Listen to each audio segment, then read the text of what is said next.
معنا نهج حياة جئنا تبصرة عن كل ضلال أعددنا بضع رسالات تحمل نورا in আলহামদুলিল্লাহ ওয়াসসালাতু ওয়াসসালামু আলা রাসূলিল্লাহ। আলহামদুলিল্লাহ, আজকে আমরা শুরু করছি ফিকুত তাহারা এর তৃতীয় সেশন। আপনাদের সবাইকে স্বাগতম এই সেশনে। এর আগে আমরা ফিকুত তাহারার বেসিক সংজ্ঞা, নাজাসাত এবং নাজাসাতের প্রকারভেদ সম্পর্কে জেনেছি। কিভাবে আমরা নাজাসাত থেকে পবিত্র হব আমরা বিস্তারিত জেনেছি আলহামদুলিল্লাহ। আজ আমরা জানব শরিয়াতে পানি কাকে বলে, পানির বিস্তারিত প্রকারভেদ এবং এই সম্পর্কে শরিয়া অ্যানালাইসিস। চলুন তাহলে শুরু করা যাক। দার্স 3-এর মধ্যে আমরা পানি এবং পানির বিস্তারিত সম্পর্কে জানব, যেখানে থাকবে শরিয়াতে পানির পরিমাণ অনুযায়ী ব্যাখ্যা এবং সেই অনুযায়ী তাহারাতের রকম ফের। এছাড়া আমরা জানব অল্প পানি বেশি পানি এবং সেটা কখন মাকরু বা হারাম হয়ে যায় ব্যবহার করা, মাউন কলিল মাউন কাসিরের বিস্তারিত। আল্লাহ তাআলা মানব সভ্যতাকে এক নিয়ামা দান করেছেন, আর সেই নিয়ামা হচ্ছে পানি। এই পানি আমরা আমাদের দৈনন্দিন বিভিন্ন কাজে ব্যবহার করি। আর যেহেতু আমরা এর আগেও বলেছি যে আমাদের দৈনন্দিন জীবন শরিয়ার গাইডলাইন থেকে, শরিয়ার রুলিং থেকে খালি নয়, মুক্ত নয়, তো আমরা ইনশাআল্লাহ পানি পবিত্রতা অর্জনের জন্য মূলত ব্যবহার করে থাকি। এটা হচ্ছে আমাদের মৌলিক একটি কাজ। আর অন্যান্য যে সমস্ত প্রয়োজনের জন্য পানি ব্যবহার করি, পানি পান করি, পানি সেচ দেওয়া সহ বিভিন্ন কৃষিকাজে ব্যবহার করি, তা হচ্ছে আমাদের প্রয়োজনীয় কাজ। এখন পবিত্রতা অর্জন কিভাবে করব তার জন্য শরিয়া রুলিং কি? এই পানি অনেক সময় দূষিত হয়ে যায়, অপবিত্র হয়ে যায়, এর মধ্যে নাপাক বা নাজাসাত পড়ে, অথবা সেটা ব্যবহারের কারণে পরবর্তীতে পবিত্রতা অর্জনের জন্য ব্যবহারের অযোগ্য হয়ে যায়। এর জন্য প্রয়োজন আমাদের তাহির পানি। কেন? আল্লাহ তাআলা কোরআনের মধ্যে বলছেন, ওয়ায়ুনাজ্জিলু আলাইকুম মিনাস সামাই মাআন লিইউতাহহিরাকুম বিহি। আল্লাহ তাআলা আসমান থেকে পানি অবতরণ করেন। উদ্দেশ্য কি? পানি দিয়ে আল্লাহ তাআলা পবিত্র করে দেন।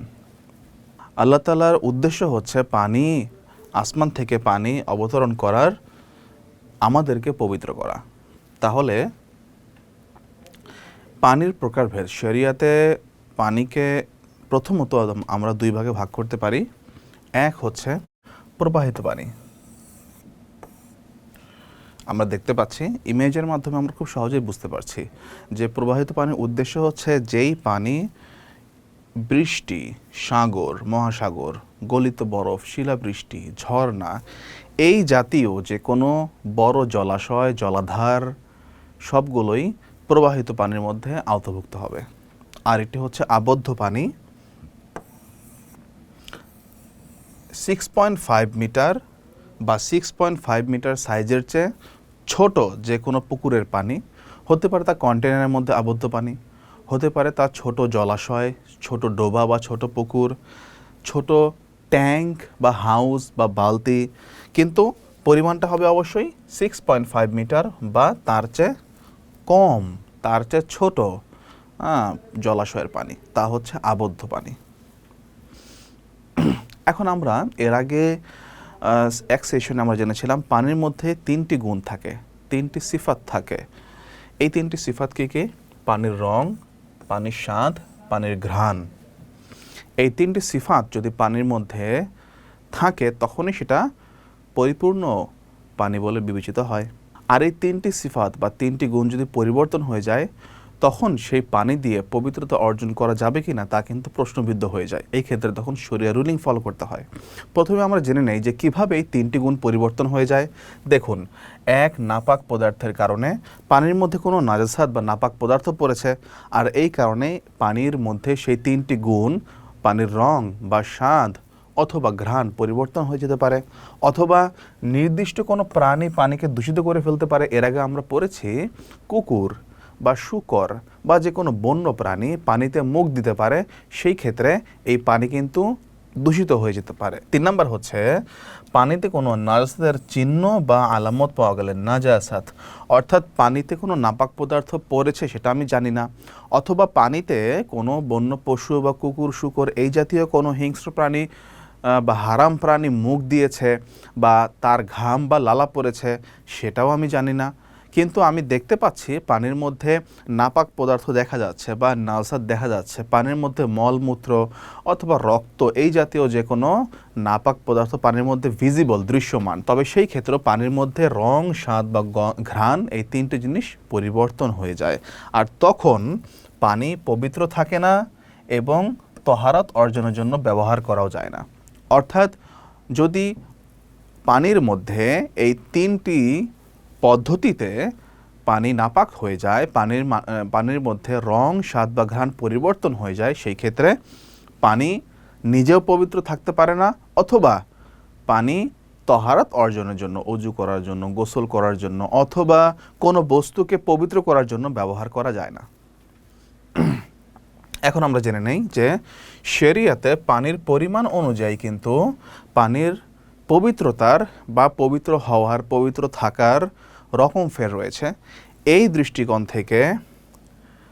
দৃষ্টিকোণ থেকে পানিকে দুই ভাগে ভাগ করা যায়, যে পানি কি পরিমাণ থাকলে সেটা পবিত্র থাকবে বা থাকবে না, অথবা পানির পরিমাণের উপর ভিত্তি করে নাজাসাত পড়লে সেটা পবিত্র থাকে বা থাকে না, সেটা আমরা একটু জেনে নেব। প্রথম হচ্ছে মা উন কালিল বা অল্প পানি। মা উন কালিল বা অল্প পানি অর্থাৎ যদি পানির মধ্যে কোনো নাজাসাত পড়ে তখন দেখতে হবে এই পানি মাউন কালিল বা অল্প পানি নাকি মাউন কাসির বা বেশি পানি। আমরা একটু পরবর্তী স্লাইডে দেখব যে মাউন কাসির বা অধিক পানি। তাহলে আমরা পানির পরিমাণের উপর ভিত্তি করে দুটি প্রকার পেলাম, মাউন কাসির অধিক পানি, মাউন কালিল অল্প পানি। তাহলে আমরা বুঝতে পারলাম পানির মধ্যে নাজাসাত বা নাপাক পড়লে দেখতে হবে এই পানি অল্প পানি নাকি বেশি পানি। এখন অল্প পানি বা বেশি পানি আমি কিভাবে বুঝবো? পরিমাণ শরিয়া নির্দিষ্ট করে দিয়েছে 20.9 স্কোয়ার ফিট, অথবা পরিমাণ শরিয়া নির্দিষ্ট করে দিয়েছে 20.9 স্কোয়ার মিটার অথবা 225 স্কোয়ার ফিট আয়তনের চেয়ে কম যে কোনো পাত্র, জলাশয় বা হাউস। 20.9 স্কোয়ার মিটার অথবা 225 স্কোয়ার ফিট আয়তনের চেয়ে কম যে কোনো ট্যাঙ্কি হতে পারে, হাউস হতে পারে, জলাশয় হতে পারে, ছোট পুকুর হতে পারে, ছোট ডোবা হতে পারে, ছোট জলাধার হতে পারে, যার পরিমাণ হবে 225 স্কোয়ার ফিট আয়তনের চেয়ে কম। এটা হচ্ছে শরিয়ায় অল্প পানি।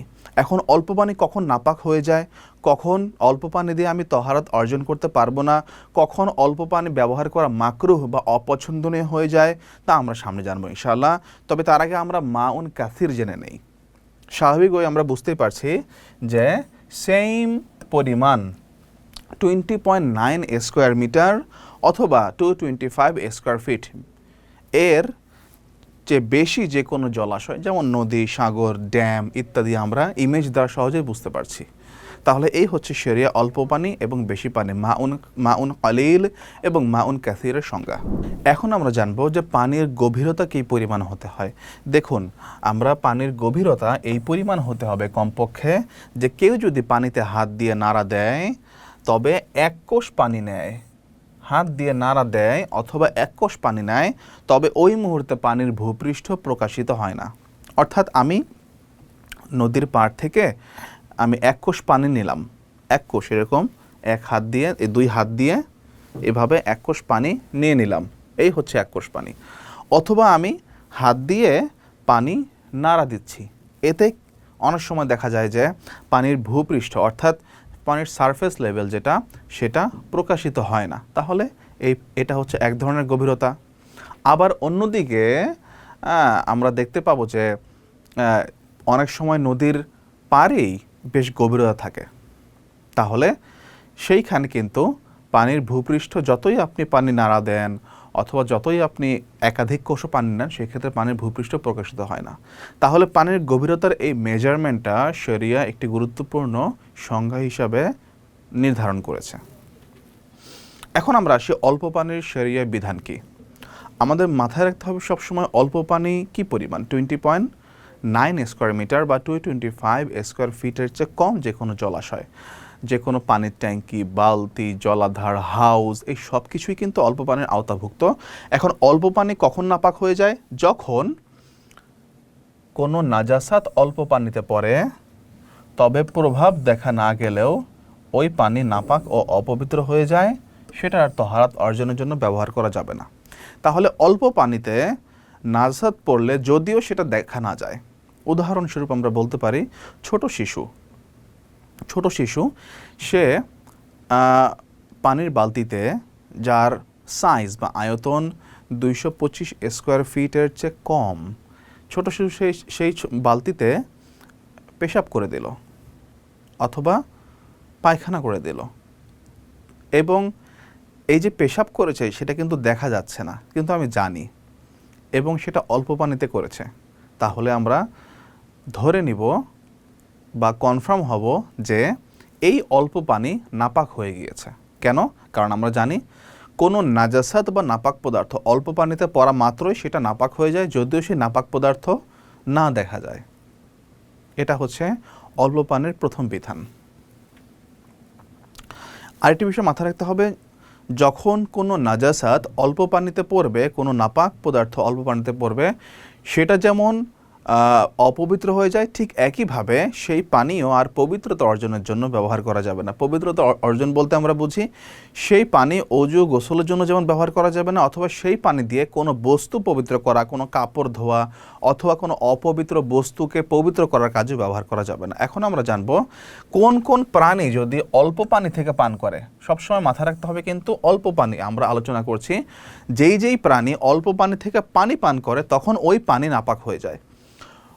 এই প্রাণীগুলো যদি অল্প পানি থেকে পানি পান করে তবে ওই পানি নাপাক হয়ে যায়। কি কি? কুকুর, শূকর, মাংসাশী প্রাণী, বিড়াল। তবে বিড়ালের ক্ষেত্রে একটি শর্তযুক্ত রয়েছে, বিড়াল যদি ইনস্ট্যান্ট ইঁদুর খাওয়ার পরপরই পানি পান করে, যেহেতু ইঁদুর খাওয়ার পরপর পানি পান করার মাধ্যমে তার যে মাংসাশী অবস্থাটা তখন বিদ্যমান থাকে, তার গোশত রক্ত তখনও মুখে লেগে থাকে, তো যার ফলে এই 4টি প্রাণী, বিশেষ করে প্রথম 3টি প্রাণী সবসময়, কুকুর যদি অল্প পানিতে পানি দেয়, হতেই পারে গ্রামগঞ্জে অথবা কোনো বাসায় পালিত কুকুর বাসার বালতিতে এসে মুখ দিয়ে দিয়েছে প্রচণ্ড গরমের সময়, তো ওই অল্প পানি কিন্তু, ওই বালতির পানি কিন্তু নাপাক হয়ে গিয়েছে। অথবা ছোট হাউস যার সাইজ 225 স্কোয়ার ফিটের চেয়ে কম, ছোট হাউস, ওই পানিতে ওই বিড়াল ইঁদুর মারার পরে, ইঁদুর খাওয়ার পরে বিড়াল ওই ছোট হাউসে গিয়ে পানি পান করেছে, সেই ক্ষেত্রেও কিন্তু ওই হাউসের পানি নাপাক হয়ে যাবে। কারণ আমরা 4 নম্বর শর্ত দেখতে পাচ্ছি, এই 4 কারণে অল্প পানি নাপাক হয়ে যায় যদিও পানির মধ্যে নাজাসাত পড়েনি। তাহলে আমরা প্রথমে দেখলাম নাজাসাত পড়লেই অল্প পানি নাপাক হয়ে যায়। দ্বিতীয়ত দেখলাম যখন অল্প পানিতে এই 4 প্রাণী পানি পান করে তখন কিন্তু এই পানি নাপাক হয়ে যায়। তবে বিড়াল যদি সাধারণ অবস্থায় পানি পান করে, কোনো মাংসাশী প্রাণী বা ইঁদুর না খেয়ে, তখন কিন্তু সে অল্প পানি নাপাক হয় না। এখন আমরা দেখব আরও কিছু ক্যাটাগরি রয়েছে, যেই ক্যাটাগরিতে অল্প পানি নাপাক হয়ে যেতে পারে। 1, কেউ যদি কোনো হারাম বস্তু ভক্ষণ করে আর তখনই পানি পান করে, যেমন কেউ কুকুর বা শূকর সে খেলো, কুকুর বা শূকরের মাংস খেলো, এরপরে সাথে সাথেই সে পানি পান করে, 1 গ্লাস পানি পান করলো, তাহলে ওই নির্দিষ্ট পানি কিন্তু নাপাক হয়ে যায়। সেই পানি আর কোনো পবিত্রতা অর্জনের কাছে ব্যবহার করা যাবে না, সেই পানি নিজেও অপবিত্র হয়ে যায় যেহেতু তা অল্প পানি।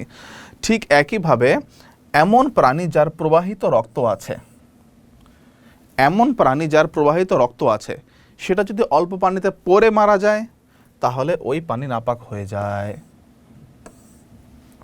প্রবাহিত রক্ত, যেমন আমরা জানি পাখি, হাঁস, মুরগি, কবুতর, বিড়াল, ইঁদুর, এই প্রাণীগুলো যার মধ্যে প্রবাহিত রক্ত রয়েছে, অল্প পানিতে পড়ে যদি মারা যায় তবে অল্প পানি নাপাক হয়ে যায়। কিন্তু মাছের মধ্যে প্রবাহিত রক্ত নেই, মশার মধ্যে প্রবাহিত রক্ত নেই, এগুলো যদি অল্প পানিতে পড়ে মারা যায় তবে কিন্তু পানি নাপাক হয় না।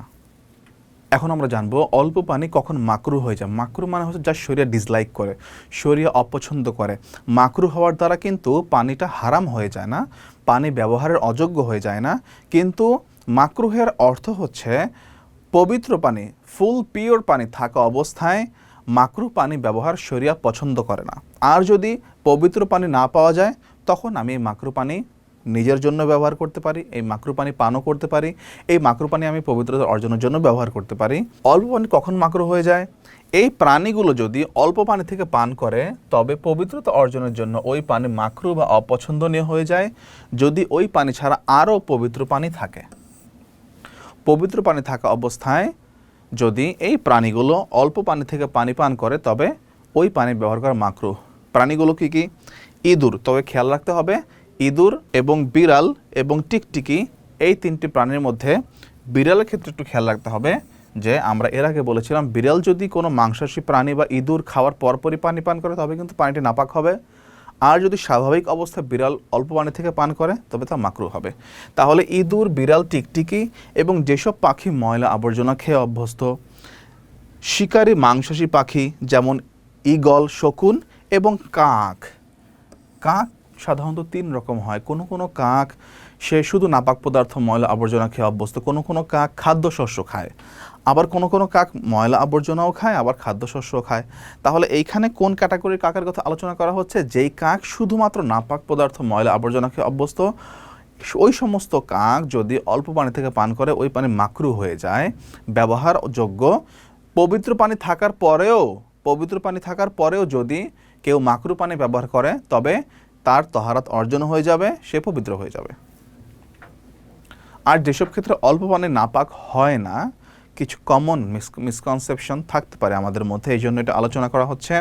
এক হচ্ছে কোনো হালাল প্রাণী, মাকুল লাহাম, অর্থাৎ যে সমস্ত প্রাণীর গোশত খাওয়া হালাল শরিয়াতে, গরু, ছাগল, কবুতর, ঘোড়া, ঘুঘু পাখি, এই জাতীয় কোনো প্রাণী যদি অল্প পানি থেকে পান করে তবে পানি পবিত্র থাকে। যদিও আমরা জানি যে এটা আমাদের স্বভাব বিরুদ্ধ হতে পারে, কেউ চাইলে না পান করতে পারে, কিন্তু তা কিন্তু পবিত্র থাকে। পবিত্র থাকার অর্থ হচ্ছে ওই পানি পান করা পবিত্র, ওই পানি দিয়ে যদি আমি পবিত্রতা অর্জন করতে চাই, ওযু গোসল করতে চাই, তাও পবিত্র। কারণ আমরা জানি হালাল প্রাণীর ঘাম এবং লালা পাক। দ্বিতীয়ত হচ্ছে পানিতে জন্ম নেয় এবং পানিতে বাস করে এমন কোনো প্রাণী যদি অল্প পানিতে মারা যায় তবে পানি নাপাক হয় না, যেমন মাছ, ব্যাঙ, কাঁকড়া। এই প্রাণীগুলো যদি অল্প পানিতে পড়ে মারা যায় তবে নাপাক হয় না, যেহেতু এই প্রাণীগুলো পানিতে জন্ম এবং পানিতে বসবাস। এছাড়াও আমরা এর আগে বলেছিলাম মশা মাছের মধ্যে কিন্তু প্রবাহিত রক্ত নেই, মৌমাছির মধ্যে প্রবাহিত রক্ত নেই, এগুলো পানিতে পড়ে মারা গেলেও এই পানি অপবিত্র হবে না। এর পাশাপাশি কোনো মুসলিম হোক অমুসলিম হোক মানুষ, যে কোনো মানুষ পানি পান করলে ওই পানি নাপাক হয় না। হ্যাঁ, কোনো অমুসলিম পানি পান করেছে, ওই পানিটি আমি আবার পান করতে আমার মনে নাও যেতে পারে, অথবা কোনো অমুসলিম কোনো জায়গায় পানি থেকে হাত পা ধুয়েছে, সেই পানি থেকে আমি আবার অজু করবো, আমার মনে নাও চাইতে পারে, এটা ভিন্ন জিনিস, কিন্তু ওই পানি পবিত্রই থাকে।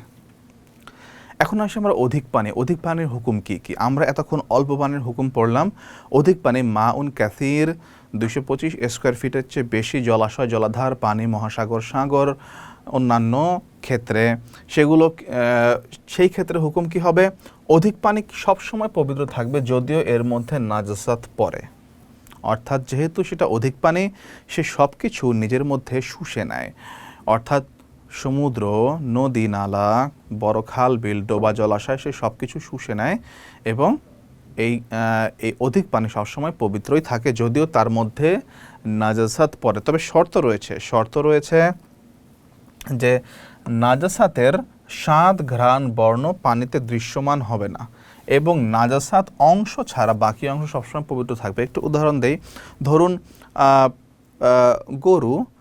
গরুকে নদীতে গোসল করতে নিয়ে গেছে বা খালে গোসল করতে নিয়ে গেছে, সেখানে গরু মলমূত্র ত্যাগ করেছে, তাহলে যেই নির্দিষ্ট অংশে নদীর বা খালের যেই নির্দিষ্ট অংশে গরু মলমূত্র ত্যাগ করলো, ওই নির্দিষ্ট অংশ থেকে পবিত্র হওয়া যাবে না, ওই নির্দিষ্ট অংশের পানি পবিত্রতা অর্জনের কাজে ব্যবহার করা যাবে না, পান করাও যাবে না, কাপড় চোপড় ধোয়া বা পবিত্রতা অর্জনের জন্য ব্যবহার করাও যাবে না। কিন্তু এছাড়া ওই খালের অন্য যে কোনো অংশ বা ওই নদীর অন্য যে কোনো অংশ কিন্তু ব্যবহার করা যাবে যেখানে গরুর মলমূত্র নাজাসাত নেই। এটা বলা যাবে না যে পুরো নদীর পানি বা খালের পানি নাপাক হয়ে গেছে, কারণ এটা হচ্ছে অধিক পানি। আর অধিক পানি হওয়ার কারণে আমরা জানি অধিক পানিতে নাজাসাত পড়লেও সেটা পাকই থাকে, তবে শর্ত হচ্ছে আমি যেই অংশ থেকে পবিত্র হচ্ছি, নদীর বা খালের বা অধিক পানির যেই অংশ, বিশাল বড় হাউজের যেই অংশ থেকে আমি পবিত্র হচ্ছি, সেই অংশে কোনো নাপাক পদার্থ থাকতে পারবে না, অথবা সেই অংশে নাপাক পদার্থ দেখা যাবে না। নাপাক পদার্থ নদীর তলদেশে আছে, কিন্তু আমি নদীর উপরের অংশে, সারফেস লেভেলে আমি উপরের অংশ থেকে আমি পানি নিয়ে অজু করতে পারবো। এখন আমরা জানবো পবিত্রতা অর্জনের ভিত্তিতে পানির প্রকারভেদ। এতক্ষণ আমরা জেনেছি পানির পরিমাণের ভিত্তিতে পানির প্রকারভেদ। এখন আমরা জানবো পবিত্রতা অর্জনের ভিত্তিতে পানির প্রকারভেদ এবং এর হুকুম কী কী। শরিয়া পানি স্বভাবতই পবিত্র, এবং আল্লাহ তাআলা কোরআনের মধ্যে আমরা এর আগেও বলেছি যে মানুষের জন্য মা আন তাহুরা, পবিত্র পানি বর্ষণ করেন আল্লাহ তাআলা মানুষের জন্য, এবং পানি যতক্ষণ পর্যন্ত নাপাক হওয়ার আলামত বা প্রমাণ না পাওয়া যাবে ততক্ষণ পর্যন্ত এই পানি পাক বলেই গণ্য হবে, পবিত্র বলেই গণ্য হবে। পবিত্রতা অর্জনের দিক থেকে পানিকে আমরা 5 ভাগে ভাগ করব। প্রথম প্রকার হচ্ছে তাহির, মুতাহির, গায়ের মাকরুহ। একটু আরবি শব্দগুলো আমরা নিয়ে এসেছি, টার্মগুলো আমাদের মধ্যে বোঝার জন্য এবং আমাদের অ্যাবিলিটি বাড়ানোর জন্য। আমরা এই শব্দগুলো আগে একটু বুঝে নেই। তাহির অর্থাৎ যেই পানি নিজে পবিত্র। তাহির মানে হচ্ছে যেই পানি নিজে পবিত্র। মুতাহির যেই পানি অপরকে পবিত্র করতে পারে।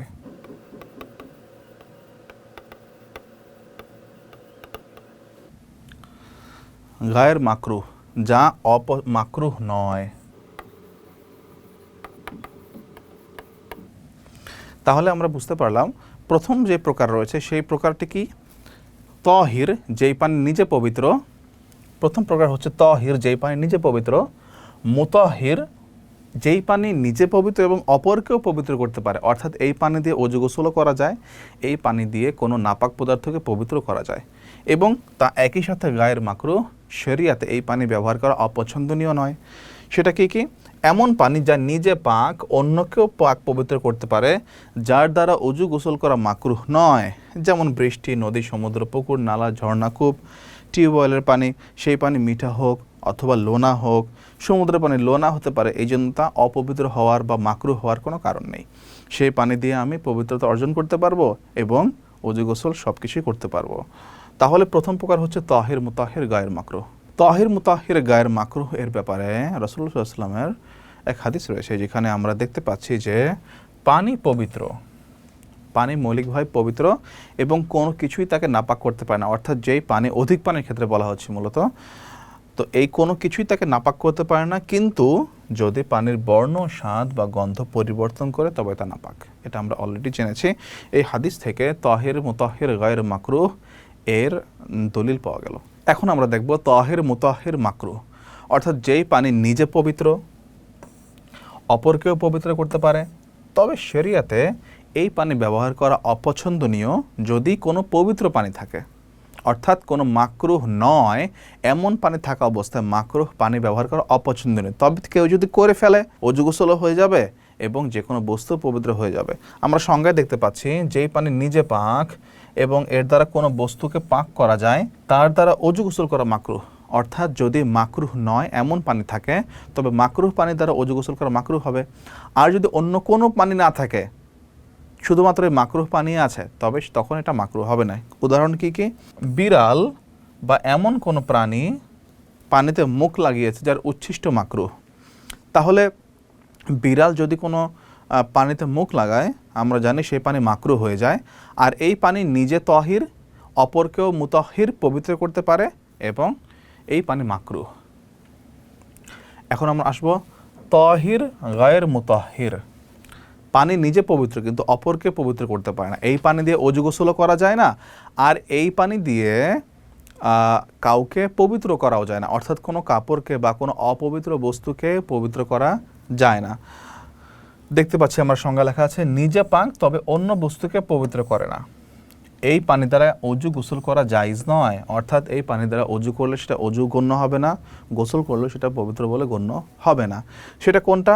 তা হচ্ছে মায়ে মুস্তাআমাল। ইস্তেআমাল মানে ব্যবহার করা, মায়ে মুস্তাআমাল মানে ব্যবহৃত পানি। আমি একবার অজু করেছি বা একবার গোসল করেছি, এখন অজু করার পরে এই যে অজুর পানি, অজু পাত্রে যে পানি রয়ে গেল সেই পানি নয়, বরং অজু করার পরে আমার শরীর থেকে যেই পানিটা প্রবাহিত হয়ে গড়িয়ে পড়েছে সেই পানি যদি আমি আবার কালেক্ট করি, অথবা আমি কোনো নাপাক বস্তুকে পবিত্র করার জন্য কোনো পানি ব্যবহার করেছি, এখন এটা ব্যবহৃত পানি হয়ে গেল, এই পানি কিন্তু আবার আমি অন্য কোনো বস্তু পবিত্রতা অর্জনের জন্য ব্যবহার করতে পারবো না।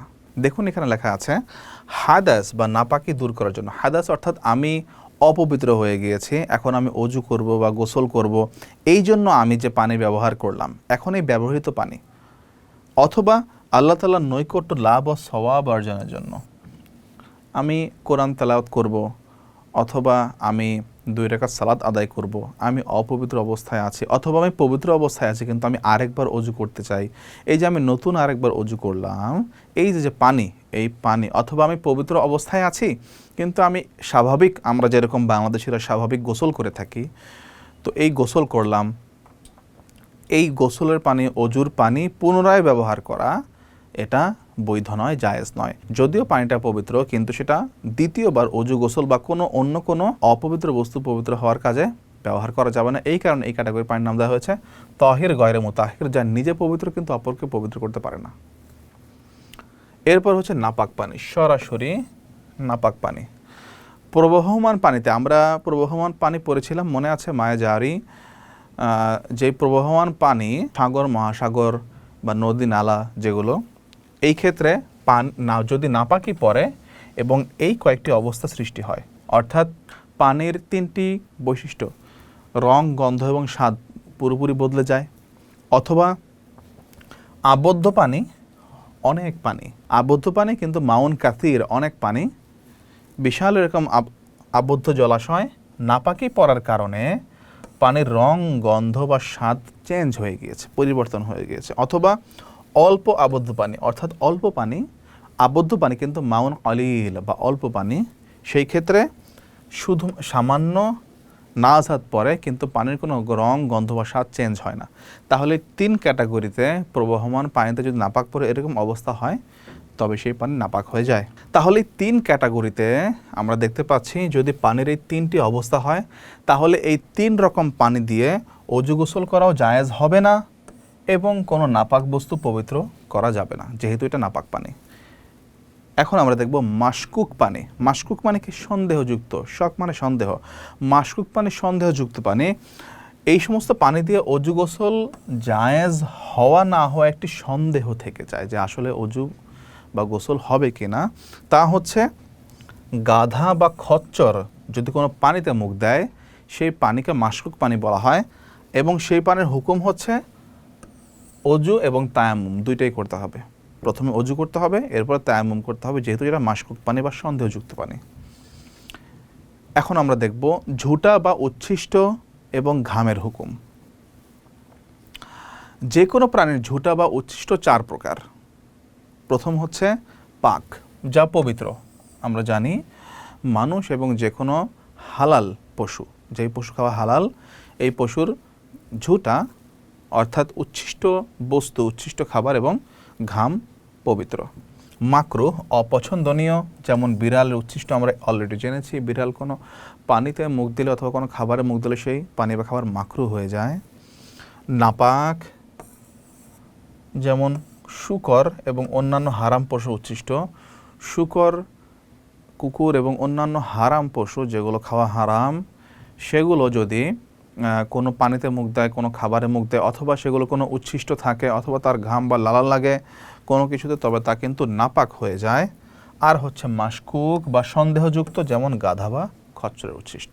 পানির সাথে যদি কোনো পবিত্র জিনিস মিশে যায়, পবিত্র বস্তু মিশে যায় এবং তা দ্বারা এই 3টি জিনিস বদলে যায়, পানির 3টি গুণ, রং, স্বাদ এবং ঘ্রাণ, তবে সেই ক্ষেত্রে শরীরের কিছু রুলিং রয়েছে। প্রথমে আমরা জেনে নেই কী হতে পারে। স্রোতের পানির সাথে বালু মিশে গেলে, অনেক পরিমাণে বালু মিশে যেতে পারে, অথবা পানির মধ্যে জাফরান দামি কালার অথবা সাবান পড়ে যেতে পারে এবং তখন পানির মধ্যে ওই জাফরান বা সাবানের রং, কালার এসে যায়। এছাড়া অন্য যে কোনো পবিত্র জিনিসও পড়ে যেতে পারে এবং সেই পবিত্র জিনিসের রং বা কালার এসে যেতে পারে বা পানির গুণাবলীগুলো পরিবর্তন করে যেতে পারে। সেই ক্ষেত্রে এই অবস্থায় পানি কিন্তু পবিত্র থাকবে এবং তরল থাকার শর্তে তা দিয়ে অজু গোসল জায়েজ হবে। অর্থাৎ যদি পানির মধ্যে সাবান পড়ে যায়, জাফরানের কোনো কালার পড়ে যায়, কোনো পবিত্র জিনিস পড়ে যায়, কিন্তু পানিটা তরল রয়েছে, তাহলে এই পানি দিয়ে অজু গোসল করা জায়েজ হবে যদি পানিটা তরল থাকে। আর আমরা অলরেডি জেনেছি মাছি, মশা, ভ্রমর, বিচ্ছু এগুলোর মধ্যে যেহেতু প্রবহমান রক্ত নেই, তবে এই সমস্ত প্রাণীগুলো পানিতে পড়ে মরে গেলে অথবা মরে যাওয়ার পর পানিতে পড়লে সেই পানি পবিত্র থাকে। পানিতে পড়ে মরুক অথবা মরে পানিতে পড়ুক, উভয় ক্ষেত্রে পানি পবিত্র থাকে এবং তা দিয়ে অজু গোসল করাও জায়েজ হবে। আর যে সমস্ত জীবের দেহে প্রবহমান রক্ত আছে তা যদি অল্প পানিতে পড়ে মরে যায়, তবে সেই পানি কিন্তু নাপাক হয়ে যাবে, পড়ে মরুক অথবা মরে পড়ুক। পানিতে বসবাসকারী মাছ, কাঁকড়া, ব্যাঙ এগুলো পানিতে মরলে সেই পানি পবিত্রই থাকবে। আখের রস, ফলের রস, ডাবের পানি, যদিও এগুলো পবিত্র, এগুলো লিকুইড, কিন্তু এই ক্যাটাগরির ফলের রস দিয়ে অজু গোসল করা বা পবিত্র হওয়া জায়েজ নেই। চাটাই, চৌকি, টুল, বেঞ্চ এরকম শক্ত পদার্থ এবং এর উপরে যদি ঘন বা নাজাসাত লাগে, তবে শুধু মুছে ফেললে পবিত্র হবে না, বরং পানি দিয়ে ধুয়ে ফেলতে হবে। মাটি যদি অপবিত্র হয়ে যায়, মাটির মধ্যে পেশাব, পায়খানা, মলমূত্র, অন্য যে কোনো অপবিত্র বস্তুর কারণে মাটি অপবিত্র হয়ে গিয়েছে, তবে শুকিয়ে গেলেই তা পবিত্র হয়ে যাবে এবং এই মাটিতে নামাজ পড়া, সালাত আদায় করাও জায়েজ হবে, তবে তায়াম্মুম করা জায়েজ হবে না। আর মাটি থেকে ঘাস, গাছের চারা এগুলো নাপাক হওয়ার পর তা শুকিয়ে গেলে পবিত্র হয়ে যায়। তাহলে আমাদের আজকে পানি এবং পানির বিভিন্ন রকম ফের এবং পানির প্রকারভেদের উপর ভিত্তি করে তা পবিত্র, অপবিত্র হওয়া এবং তা দ্বারা পবিত্র করা, অজু গোসল করা এবং অন্য যে কোনো বস্তুকে পবিত্র হওয়ার বিস্তারিত বিষয় আজকে আমরা জানলাম। আজকে আমাদের সেশন এই পর্যন্তই। যে কোনো জায়গায় আপনি বুঝতে পারেননি, অনুগ্রহপূর্বক আপনি সেই অংশটি আবার একটু টেনে টেনে দেখবেন রেকর্ডিংটি। এর পাশাপাশি আমাদের তারবিয়া অনলাইনে 24/7 সার্ভিস আপনি প্রশ্ন করতে পারেন। আমাদের টিম, একাডেমিক টিম আপনাকে সর্বদা সহযোগিতা করার জন্য প্রস্তুত রয়েছে। জাযাকুমুল্লাহ খায়র। আসসালামু আলাইকুম ওয়া রাহমাতুল্লাহি ওয়া বারাকাতুহু।